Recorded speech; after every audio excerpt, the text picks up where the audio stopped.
Las tierras del Alto Arlanza son famosas por la gran concentración de necrópolis que los pinares esconden. De entre todos aquellos cementerios altomedievales, destaca uno que hasta hace poco ha estado en el olvido, el de Palacios de la Sierra. En lo alto de un cerro conocido como El Castillo, más de 800 tumbas esperan para contar su historia.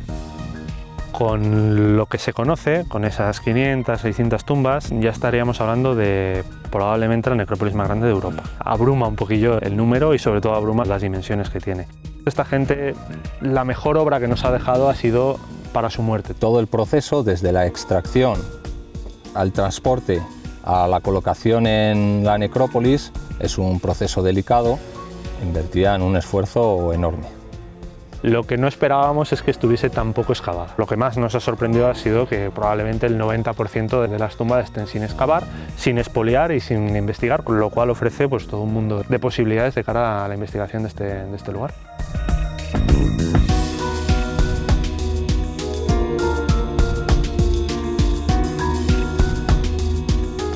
Cada vez que el equinoccio de primavera o el de otoño desequilibran la balanza entre el día y la noche, un capitel de la iglesia de Santa Marta de Tera recibe un rayo de luz.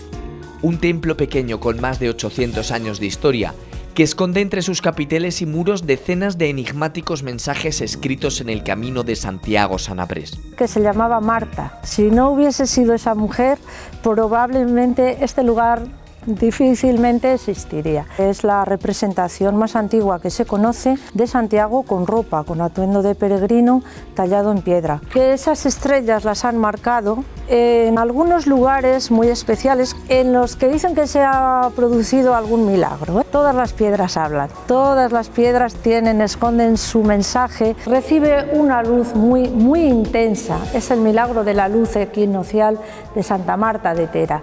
Sabían cuando llegaba la primavera ya lo que tenían que hacer, cuando llegaba el otoño pues otro tipo de trabajo. Es un capitel que sigue transmitiéndonos todos esos mensajes.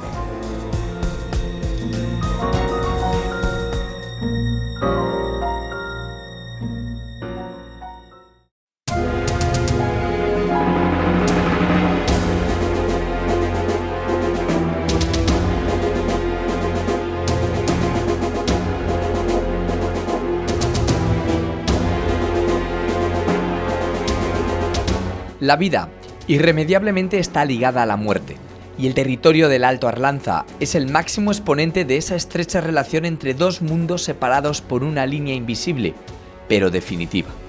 En el cauce alto del río Arlanza, el reino de la muerte ha quedado impreso en el paisaje.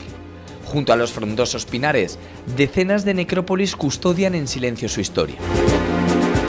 Cuyacabras, Revenga, Regumiel de la Sierra. Cementerios con casi un milenio de historia que durante el siglo XX fueron sistemáticamente investigados y analizados. De entre todas ellas, destaca la Necrópolis del Castillo, el cementerio altomedieval más grande de toda Europa.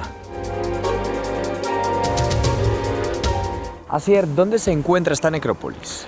Bueno, estamos en Palacios de la Sierra, que está al sureste de Burgos, y está en plena Sierra de la Demanda, en zona de Pinares, entre Burgos y la provincia de Soria. Lugar interesante y estratégico, sobre todo en determinados momentos de la historia.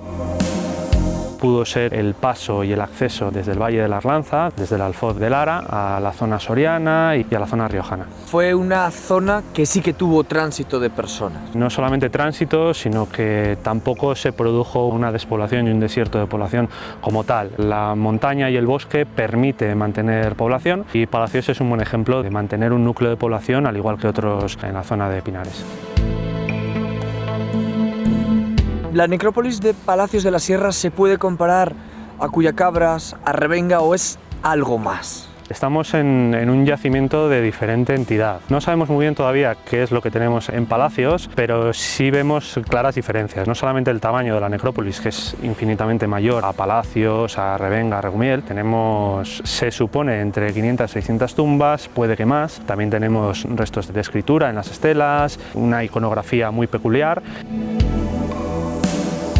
Además estamos en un lugar estratégico, se llama el Cerro del Castillo porque tiene un antiguo castillo, tiene una antigua iglesia de mayor entidad que la que podemos ver en las iglesias rupestres de las necrópolis del Alto Arlanza, y esto bueno, pues le hace una necrópolis bastante intrigante y ligeramente diferente al resto de necrópolis de la zona.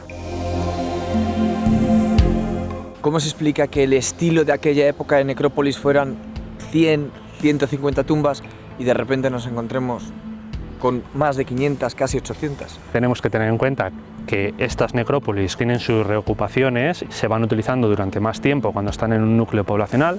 Al fin y al cabo, Revenga y Cuyacabra son un despoblado, dejan de existir, y en el caso de Palacios sigue existiendo pueblo, sigue habiendo gente y se pueden reutilizar, y sigue habiendo enterramientos pues, en el siglo XIV, siglo XV, siglo XVI.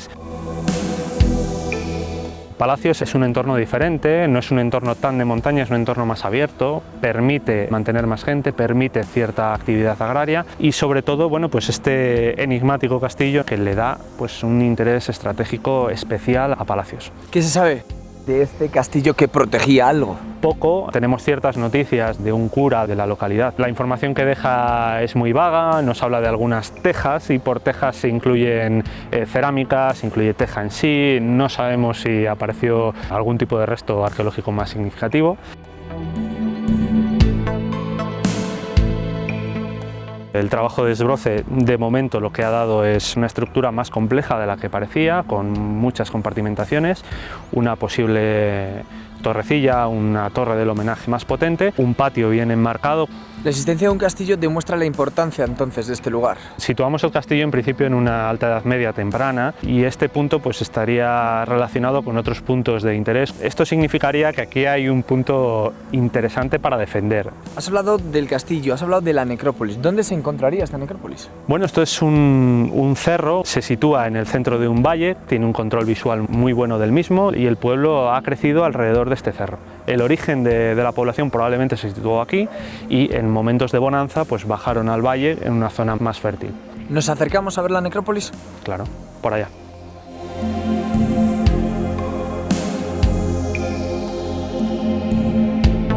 La creencia de estas comunidades era que el día del juicio final los muertos se levantarían de su tumba.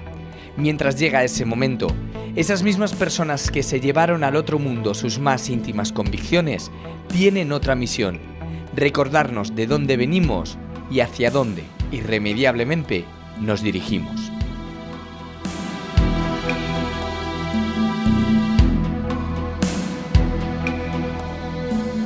Necrópolis y centro religioso prácticamente son indisolubles. ¿Este sería el centro religioso de la necrópolis de Palacios? Sí, bueno, esto es la última fase de ese centro religioso. En todas las necrópolis que hay en la zona hay un pequeño templo religioso, muy pequeñito. En este caso vemos la última fase de ocupación. Aquí debió haber un templo pequeñito, probablemente coincida con la zona del altar, la zona más sagrada, a partir de la cual va creciendo la iglesia. Probablemente el templo original fuese más rupestre de lo que vemos ahora. El ábside es semirrupestre, ya que la mitad de él está construido y excavado sobre la roca. Partes de muro utilizando la roca tallada.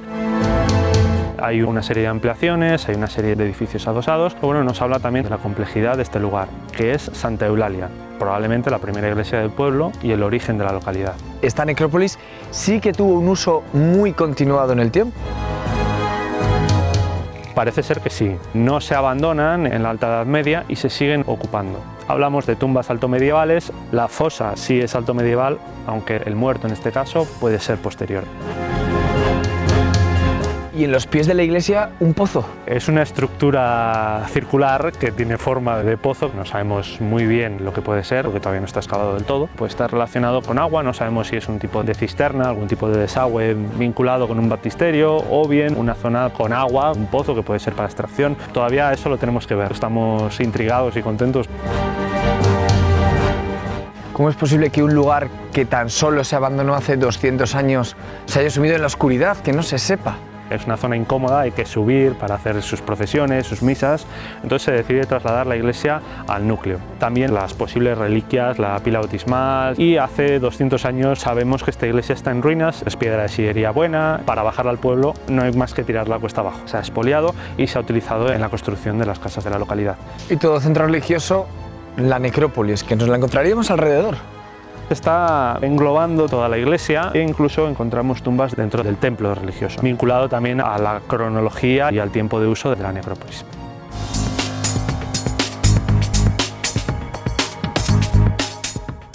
Entre finales de los años 60 y comienzos de los 70, parte de esta necrópolis fue investigada, pero aquel momento era el comienzo de la arqueología medieval hispánica, y las conclusiones no consiguieron más que arañar un poco la verdadera historia de este espacio. Apenas un 20% de la verdadera dimensión del lugar fue documentado.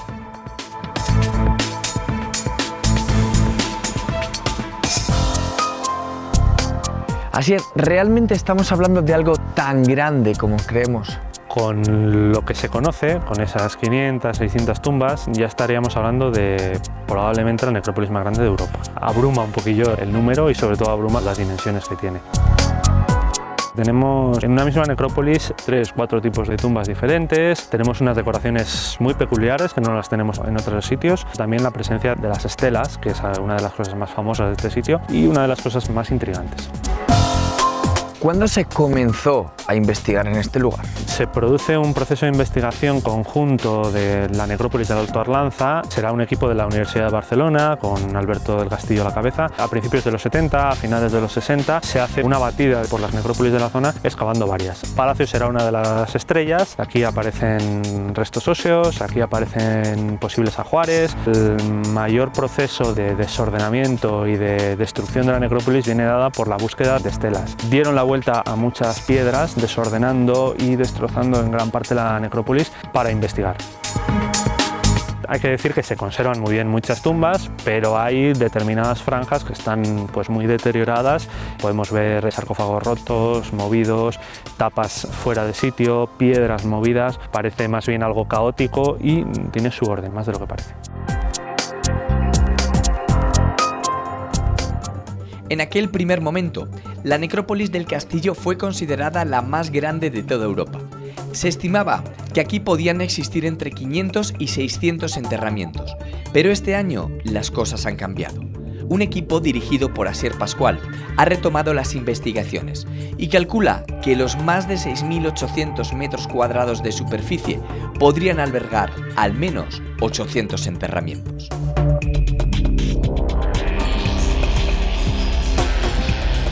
¿Por qué volver a un lugar que ya ha sido removido? Creemos que la arqueología y el patrimonio tiene que revertir en la sociedad. En el caso de Palacios de la Sierra, tenía la mayor necrópolis del Alto Arlanza totalmente descuidada. El objetivo es el fomentar que la gente pueda venir y sobre todo hacerle los primeros auxilios a una necrópolis que por entidad merecía estar bien cuidada. ¿Os ha sorprendido algo de lo que ha aparecido? Esperábamos encontrar cosas y esperábamos encontrar una gran necrópolis. Lo que no esperábamos es que estuviese tan poco excavada. Lo que más nos ha sorprendido ha sido que probablemente el 90% de las tumbas estén sin excavar, sin expoliar y sin investigar, con lo cual ofrece pues, todo un mundo de posibilidades de cara a la investigación de este lugar. ¿Cómo se estructura a nivel general la necrópolis de Palacios? En este caso no existe esa superficie grande de roca que permita hacer las tumbas antropomorfas en la roca, entonces lo que se hace es traer roca y construir ex professo unos sarcófagos o unas tumbas de lajas. Además, estamos en un sitio que hay muchas tumbas y el espacio disponible pues tampoco es el mejor del mundo.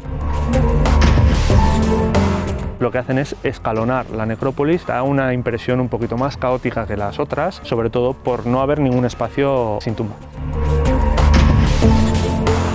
Pero estamos hablando que 8 siglos, 9 siglos antes de nuestros cementerios, esto ya tiene un funcionamiento parecido. Sí, claro, al fin y al cabo no dejan de ser cristianos y el ritual, aunque sea ligeramente diferente al nuestro, pues va a ser un ritual muy parecido. Nuestro ritual es heredero de estos. Pero el esfuerzo constructivo era inmenso porque este sarcófago, traerlo Sí que tenemos ejemplos en palacios donde ha habido un gran desplazamiento de estos sarcófagos. También hay que entender la mentalidad de la época. La muerte es muy importante y está muy presente, la mortalidad es muy alta. Esta gente, la mejor obra que nos ha dejado ha sido para su muerte. Fosas y de tumbas lo más duraderas posibles y utilizan el material más noble que tienen para hacer los enterramientos. ¿Y el esfuerzo les merecía la pena? Ellos sí, con esa mentalidad medieval y alto medieval, tenían que conservar bien el muerto y tenían que hacer según su itinerario religioso. El estudio de las necrópolis, al igual que el del momento en el que fueron construidas, es sumamente complicado. El paso del tiempo, la reutilización de los materiales y el expolio dejaron cementerios como el de Cuyacabras completamente vacíos, sin testimonio o prueba de lo que allí sucedió. Pero la del castillo parece ser la excepción en este mundo de tinieblas.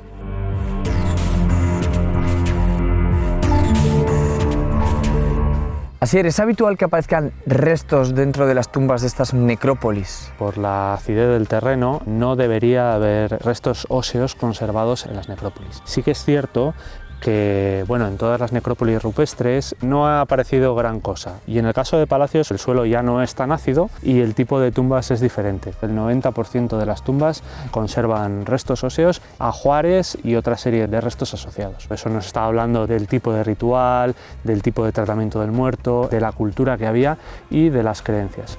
¿El tipo de piedra también sirve para investigar, para arrojar luz a estos lugares? Se pueden sacar datos muy interesantes del tipo de roca. Mi compañero Pablo es el geólogo encargado de esa parte técnica. Sabemos que eran grandes artesanos porque el trabajo de los sarcófagos sobre todo es excelente y el tamaño de las losas monolíticas que tapaban muchas de las tumbas es extraordinario. No es un trabajo fácil, porque trabajar la piedra requiere mucho oficio. Todo el proceso, desde la extracción al transporte a la colocación en la necrópolis, es un proceso delicado. Es decir, que para ellos este era un lugar importante en el que invertían gran esfuerzo. Invertían un esfuerzo enorme.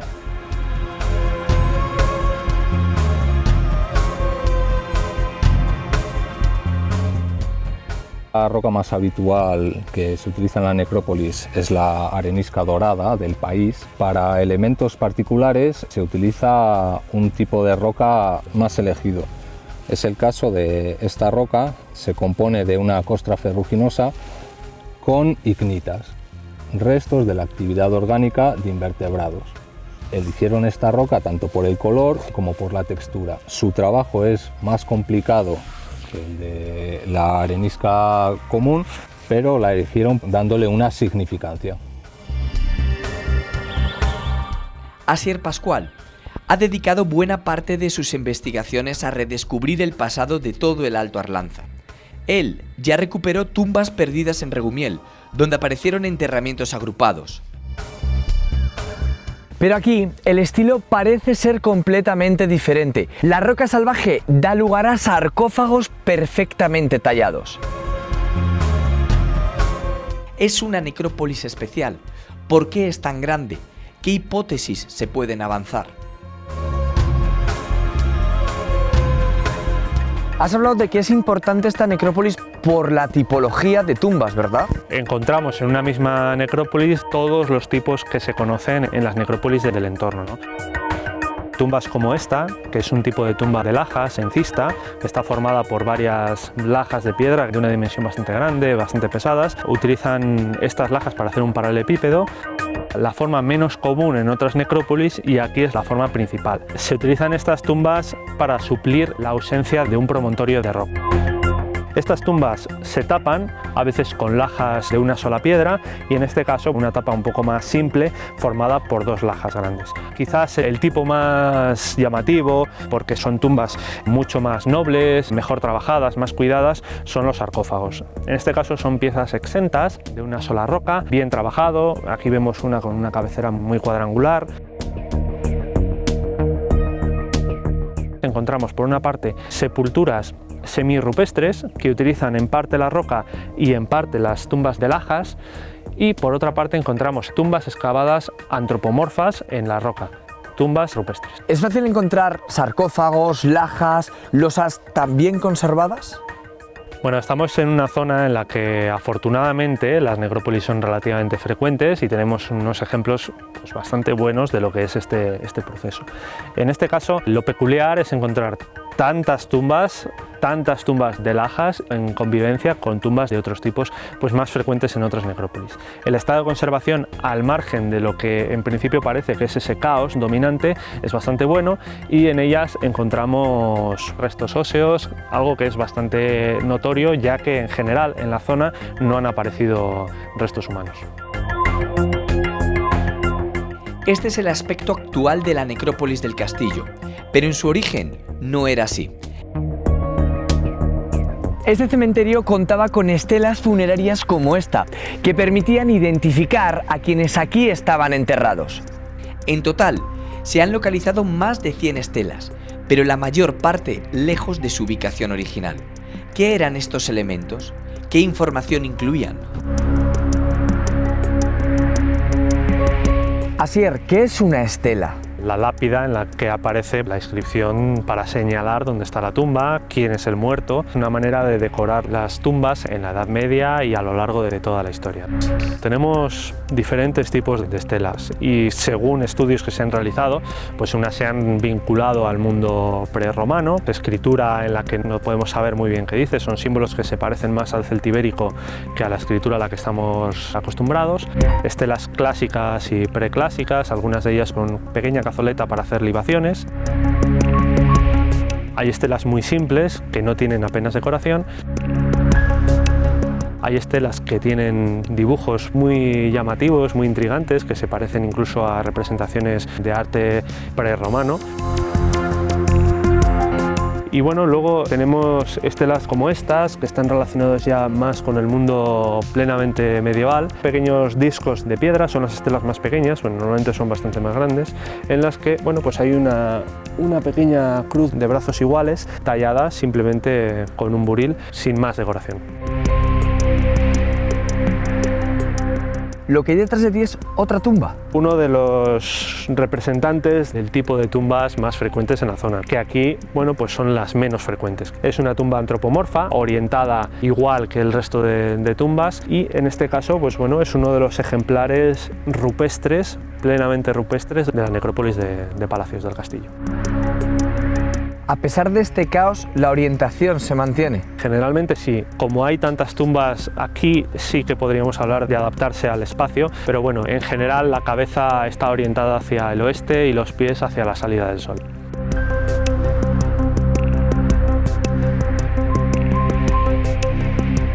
Si el castillo habla de la posición estratégica del cerro, los restos de una antigua ermita son el testimonio de la importancia espiritual.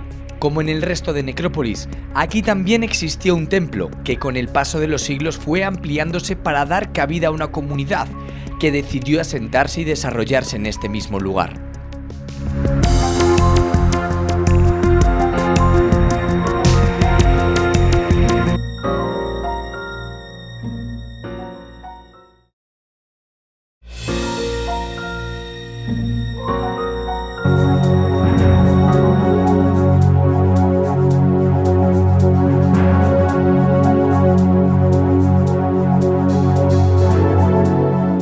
Pueden transmitirse mensajes escritos hace 8 siglos.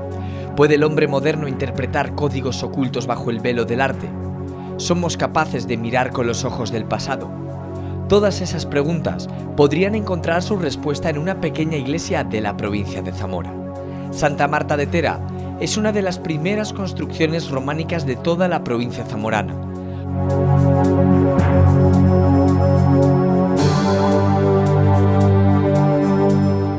Un edificio levantado allá por el siglo XI a los pies del camino Sanabrés y que bajo esta apariencia esconde un código oculto que pasa inadvertido para el ojo inexperto.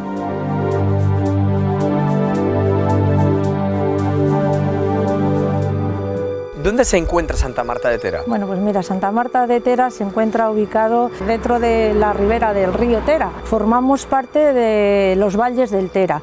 Este río es el que da vida a todos estos pueblos. Queda Benavente a unos 25 kilómetros, a unos 80 kilómetros de Zamora capital. Una localidad muy vinculada al Camino de Santiago, ¿no? Muy vinculada. Este camino, que es el Camino Mozárabe-Sanabres, es una variante de la Vía de la Plata y comienza en un pueblo que es Granja de Moreruela. ¿Cuándo este camino encuentra su explosión? Comienza a partir de ese primer Congreso Internacional del 91. Desde principio del año 2000 y algo, ya es cuando tiene su grueso, porque ya tienen unas instalaciones más acondicionadas. Una parada principal es Santa Marta entera. Tenemos nuestra iglesia, para la gente del lugar es principalmente nuestro lugar de culto. Forma parte de nuestras vidas desde que nacemos hasta que abandonamos este mundo ya, ¿no?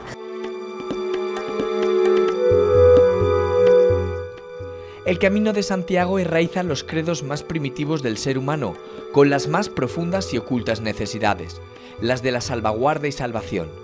La tradición asegura que el trayecto a Santiago está marcado por la Vía Láctea, la racionalidad de la ciencia al servicio de la religión, el arte al servicio de la fe.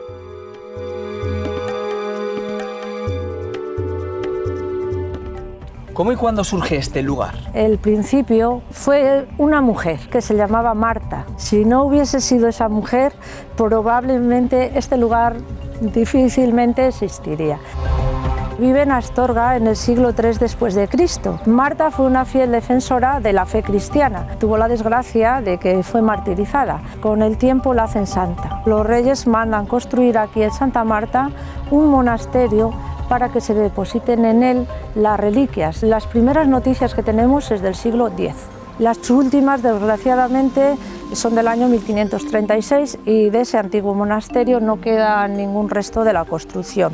Cuando se construye esta iglesia en el siglo XI-XII, más tarde en el siglo XVI se construye ese edificio renacentista para que se utilizase como residencia de descanso de los obispos de Astorga, que se conoce con el nombre del Palacio del Obispo Acuña. Una portada renacentista del año 1550 y tenemos a la izquierda ese medallón que representa la imagen del emperador Carlos V, de las primeras imágenes que se esculpieron del monarca en esa época aquí en tierras castellanas. El medallón de la derecha representa al Papa Julio III y luego tenemos en el centro el escudo de este obispo, que es don Pedro de Acuña y Avellaneda, y es que son los tres poderes más poderosos e importantes de aquella época. Que tenía propiedades, fíjate ya, desde Villalpando, toda esta zona hasta Puebla de Sanabria, cerca de Zamora, incluso más allá de Ponferrada tenía algún lugar, algunos pueblos del Órbigo, en Astorga. Este es un templo muy especial, cargado de mensajes, de historias y de también, digamos, de cultura, sobre todo de los peregrinos. Ya hay muchos días que como que formas parte de esa vida, de ellos que te vienen contando, ¿no?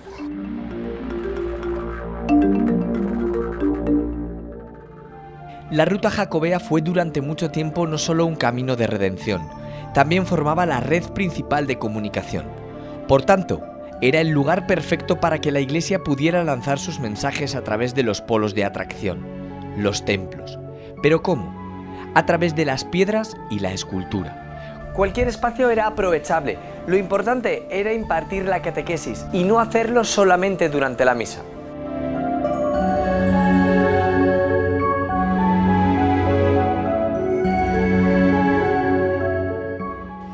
Celestina, ¿también la iglesia de Santa Marta tiene elementos especiales en el exterior? Hombre, claro que lo tiene. El más famoso representa al Santiago peregrino. Es una escultura románica del siglo XII y única. Es la representación más antigua que se conoce de Santiago con ropa, con atuendo de peregrino tallado en piedra. Lleva todos los atributos que debe de llevar todo peregrino que se preste para hacer el camino. Su bordón, su morral y la concha, el peregrino, que cada uno de estos elementos representa algo.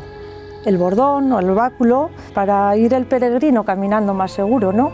El morral, como antiguamente iban haciendo el camino y subsistían de las limosnas que les iban dando, pues en ese morral iban guardando esas limosnas, esa comida. La vieira representa el haber hecho el camino. El peregrino, cuando llega a Galicia, llega al mar, se encuentra esas conchas que las trae de regreso para su casa.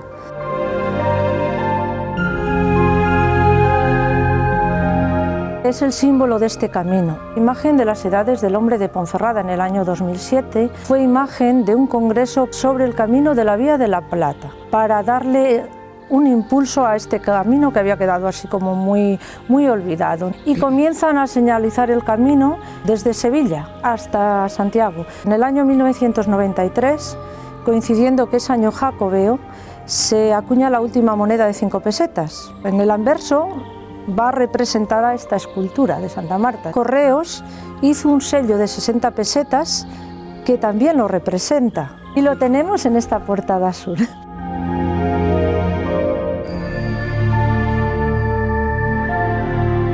Además está acompañado, Santiago, de otra figura. Bueno, aquí ha habido dudas, pero ya ha quedado aclarado que quien lo acompaña es San Juan Evangelista. Una estrella veo labrada en una de las rocas.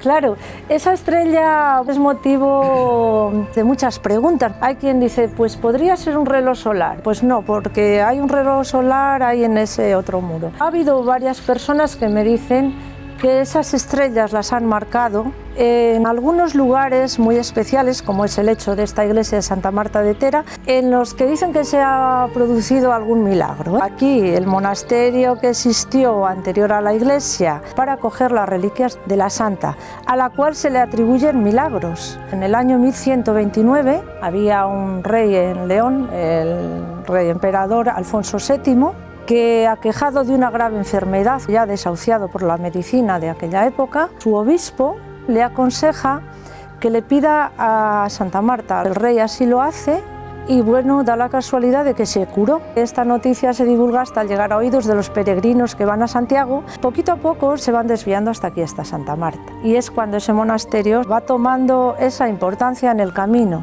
convirtiéndose así, cuenta la historia, en un pequeño Lourdes o Fátima.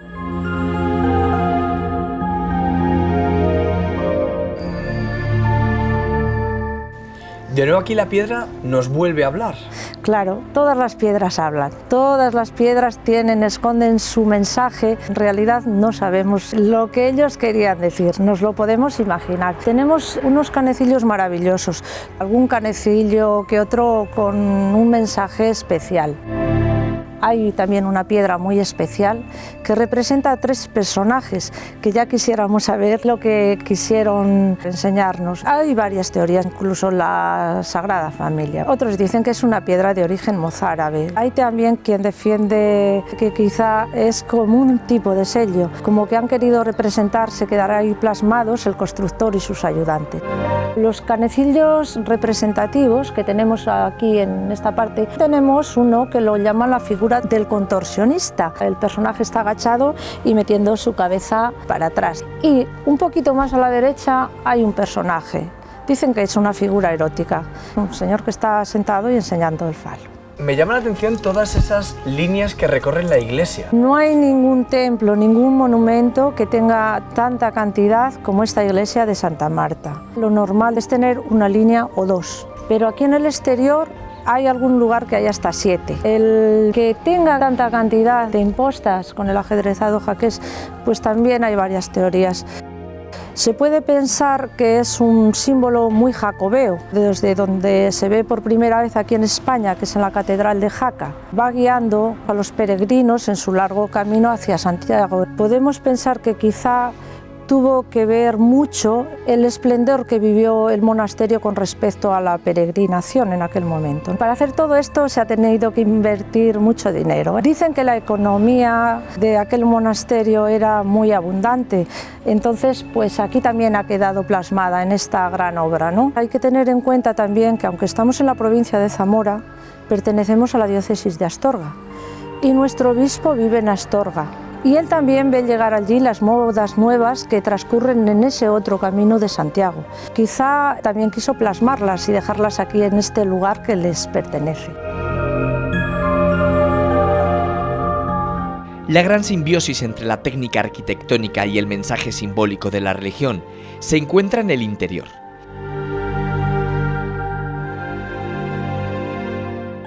Si desde el altar la palabra llegaba a los fieles a falta de sacerdote, era la escultura la que proclamaba las Sagradas Escrituras.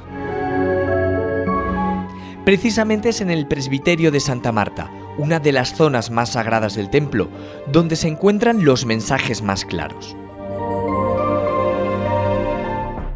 Celestina, si fuera los mensajes son más confusos, dentro no hay lugar a dudas, ¿verdad? Dicen que es la iglesia románica más antigua de la provincia de Zamora. Tiene unas medidas exactas, perfectas, la orientación este-oeste también exacta, perfecta. Aquí tenemos la parte más antigua. En el exterior es única porque tiene la forma de las 3 ventanas, pero solamente tiene una, que es esta la central, por la cual entra la luz. No hay lugar a dudas, tenemos unos mensajes que nos transmiten los capiteles que forman parte de toda la historia del cristianismo, ¿no? Los mejor tallados que tiene la iglesia los podemos encontrar aquí, a ambos lados de la ventana central de su cabecera. Son muy blancos. Hay que decir que son todos originales, pero que son más blancos porque los han tallado en una piedra diferente. Es una piedra caliza. El resto son muy buenos, son magníficos, pero son un poco más vastos, más toscos. Estos son refinados. Se ve que el autor es mucho más cualificado, probablemente el maestro. Tienen un mensaje muy particular, además, el de la izquierda. Probablemente sea un capitel único en el románico. El autor ha querido representar, ¿no?, el sacrificio de Isaac. Representa una escena de ese sacrificio que no es la que habitualmente se representa. Abraham, que se dispone a sacrificar a su hijo, ¿no? En este capitel el autor ha hecho algo diferente. Ha tallado el ángel que está pegando a la pared de la ventana y es él ya el que le está entregando el cordero para que lo sacrifique. Sería la secuencia posterior a esa otra secuencia que es la que habitualmente se representa. El que tenemos en la columna de la derecha lo llaman el capitel de Reyes. Representa al rey David con Saúl y unos músicos a su lado. Después también tenemos otro magnífico, aunque un poquito más deteriorado, que está en la columna, representa a 2 personas atrapadas en el lugar en el que nos encontramos, que es en el interior de la iglesia. Quizá el autor ha querido expresar o hacernos ver como que están liberándose de esas ataduras, probablemente del pecado.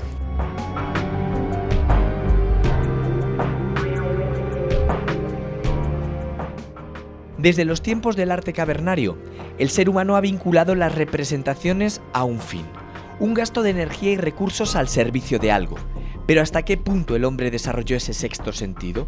Durante mucho tiempo, la destreza no era suficiente para conectar lo terrenal con lo divino. Era necesario algo más. A tu espalda está el capitel estrella, ¿no? Sí, ese capitel estrella se encuentra en esta columna de la izquierda, lo llaman el del alma salvada. Representa, como podemos ver, a 2 ángeles que nos presentan una figura en el interior de una mandorla. Es una figura sexuada, representa el alma salvada. Y ese alma salvada recibe una luz muy intensa, es el milagro de la luz equinoccial de Santa Marta de Tera, que en cada equinoccio de primavera, entre los días 21 y 24 de marzo y los mismos días en septiembre, a una determinada hora. A las 9 de la mañana se puede ver en el equinoccio de primavera y un poquito antes de las 10, ahora en el de otoño, hora de reloj, porque cuando se construye este templo, el constructor pensaba en hora solar y serían las 8 horas solares. El milagro de la luz, claro, si no existiese ese óculo redondo que hay al fondo de la cabecera, no entraría. Está hecha a propósito para que así ocurra. De hecho, paró la línea de la construcción de las 2 alturas que lleva y colocó ahí especialmente 2 piedras para que entre el sol, y fíjate que no entra recto, sino que entra en diagonal.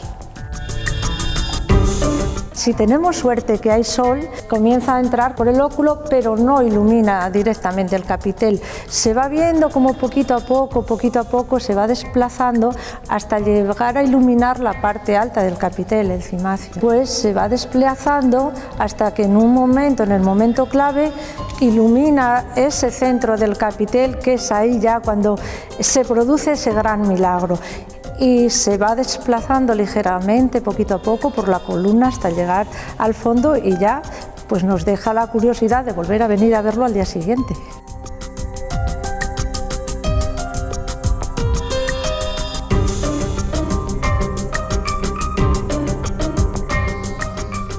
Este capitel de difícil interpretación y que podría representar a Santa Marta elevada a los cielos por los ángeles es el capitel más famoso del Camino de Santiago.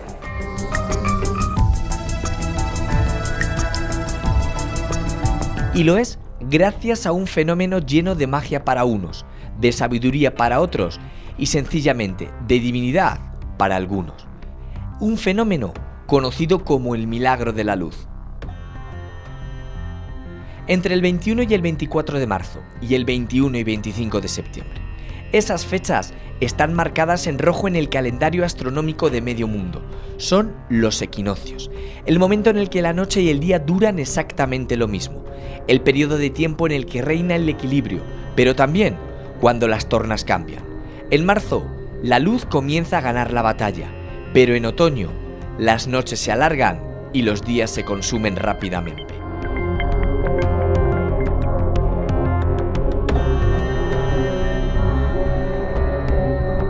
No solo es el alma salvada quien lo construyó, aparte de iluminar la salvación de ese alma, también pensó seguramente en otras cosas. En la comunidad cristiana, y sobre todo en el equinoccio de primavera, es el más importante, porque está construido para que les informe del inicio de la Semana Santa. La Semana Santa no coincide nunca igual, va de acuerdo al calendario lunar. Cuando este capitel se ilumina y llega esa primera luna llena a partir de ese equinoccio, el primer domingo ya es el domingo de Pascua. ¿Quién tenía un reloj en aquella época? ¿Quién tenía un calendario? Probablemente harían sus aplicaciones para la agricultura, para organizar los ciclos de las cosechas. Sabían cuando llegaba la primavera ya lo que tenían que hacer, cuando llegaba el otoño pues otro tipo de trabajo. Es un capitel que sigue transmitiéndonos todos esos mensajes, pero que sin embargo durante un tiempo se olvidó, se vuelve a redescubrir cuando en el año 1996 llega un cura nuevo aquí al pueblo, que es don Julián Acedo, y oye hablar a la gente mayor que se producía algo en una época, que entraba una luz por una ventana y tal. Entonces él se puso a investigar, venía todos los días, y fue cuando en el equinoccio de la primavera del 1996 lo volvió a redescubrir. Y a partir de ahí pues se ha ido fomentando. Entre todos ayudamos a divulgar, a colaborar.